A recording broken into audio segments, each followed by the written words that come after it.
O evangelho de hoje é João 2, do 13 ao 22.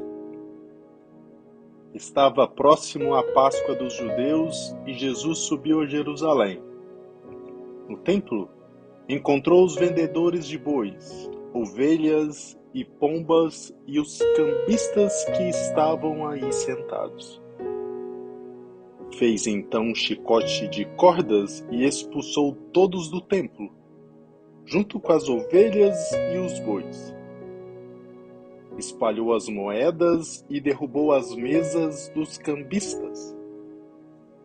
E disse aos que vendiam pombas: tirai isso daqui. Não façais a casa de meu pai uma casa de comércio. Seus discípulos lembraram-se mais tarde que a Escritura diz: o zelo por tua casa me consumirá. Então os judeus perguntaram a Jesus: que sinal nos mostras para agir assim?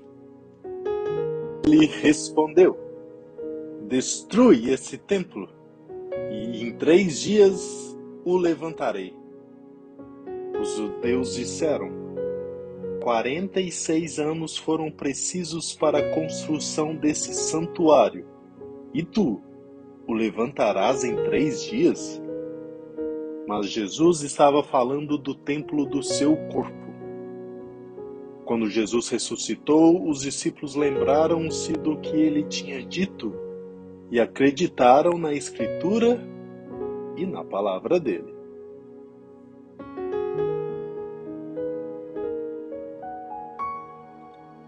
O cuidado com a casa de Deus. Diante da reação de Jesus com os vendedores e cambistas que comerciavam dentro do Templo de Jerusalém, precisamos fazer uma reflexão sobre a nossa postura em relação ao nosso serviço dentro da igreja ou da comunidade em que vivemos. Ao mesmo tempo em que temos de ter cuidado para não fazer das coisas de Deus cabide para dar suporte aos nossos interesses, devemos respeitar a casa de Deus como um lugar sagrado, de recolhimento e oração.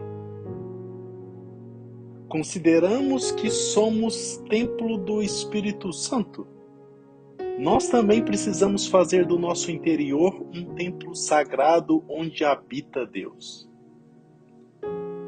Assim como Jesus expulsou os vendilhões do templo, nós também, com toda determinação, necessitamos expulsar do nosso coração tudo o que possa estar fazendo do nosso interior uma casa de comércio, onde pairem os pensamentos maus, interesseiros e as más intenções.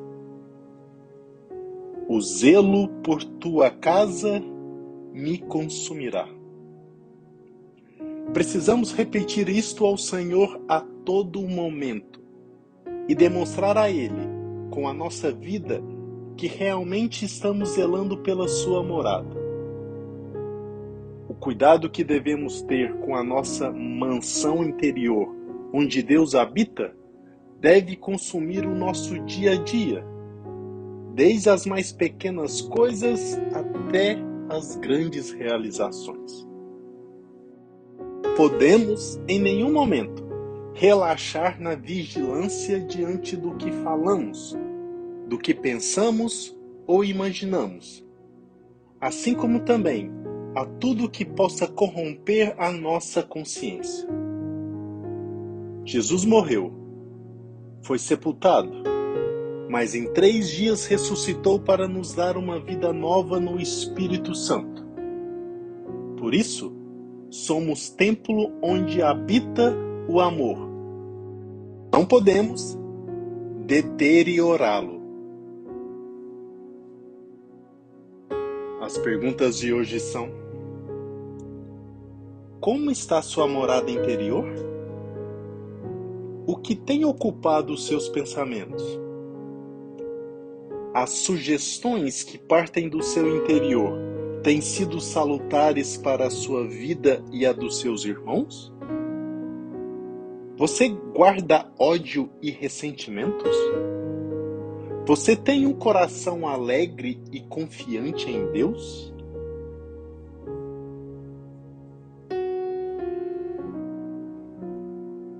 Ao celebrar a dedicação da Basílica do Laterano em Roma, a Igreja nos recorda que somos nós, os verdadeiros templos de Deus. O bem-aventurado apóstolo Paulo também o afirma com toda clareza em uma das suas epístolas. Não sabeis que sois o templo de Deus e que o Espírito de Deus habita em vós? Como, porém, compreendê-lo? Em que sentido a Igreja e os santos afirmam sermos nós os templos do Altíssimo? É o próprio Senhor Jesus quem nos responde. Alguém me ama? Guardará a minha palavra e meu Pai o amará. E nós viremos a ele, e nele faremos a nossa morada. É, portanto, a Santíssima Trindade inteira, Pai, Filho e Espírito Santo, que vem habitar em nosso coração. Como Jesus mesmo diz, a condição básica para que Ele e o Pai venham inabitar em nossa alma é o cumprimento de toda a lei de Deus. Guardará a minha palavra e nós viremos a Ele e nele faremos a nossa morada. É o que a Igreja, por um trabalho constante de aprofundamento teológico, costuma chamar estado de graça. Este conceito pode ser melhor entendido à luz de uma das mais visões que Santa Teresa d'Ávila teve ao longo da vida.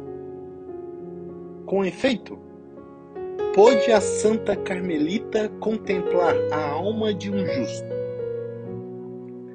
Viu ela que a alma em estado de graça assemelha-se um grande castelo de cristal, em cujo centro, fonte de uma brilhante luz, habita o Rei, o próprio Deus. Essa luz que brota do Senhor é a vida sobrenatural que Ele mesmo comunica à alma, que é assim iluminada e vivificada pela presença amorosa da Trindade 3 vezes Santíssima. Ao redor da alma, no entanto, Santa Teresa não viu senão trevas e uma multidão de animais terríveis e peçonhentos.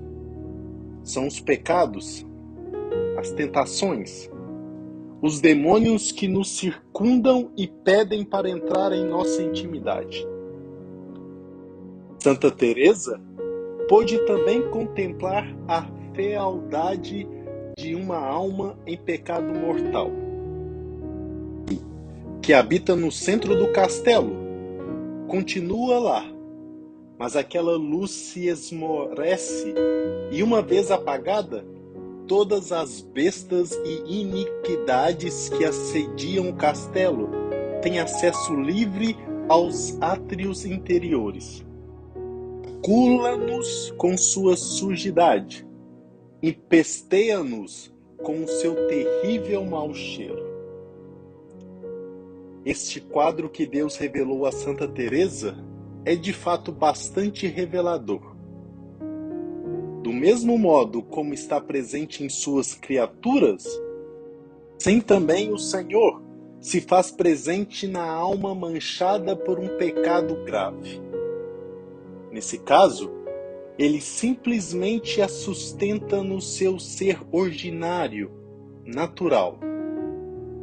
Quando, porém, seja pelo batismo, seja pela confissão sacramental, a alma reata sua amizade com Deus.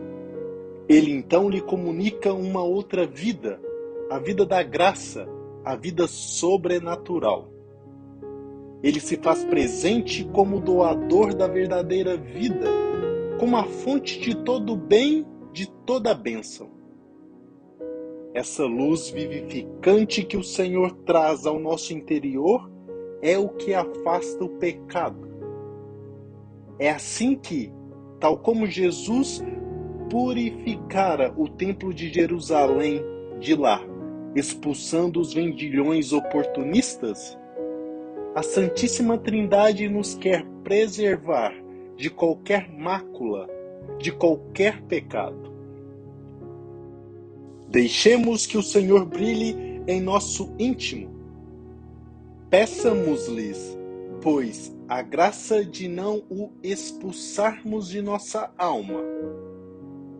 Que Ele, enfim, comunicando-nos a sua própria vida, nos leve a viver só para Ele, deixando de lado tudo quanto nos possa afastar do seu doce convívio. Que Deus te abençoe. Bom dia.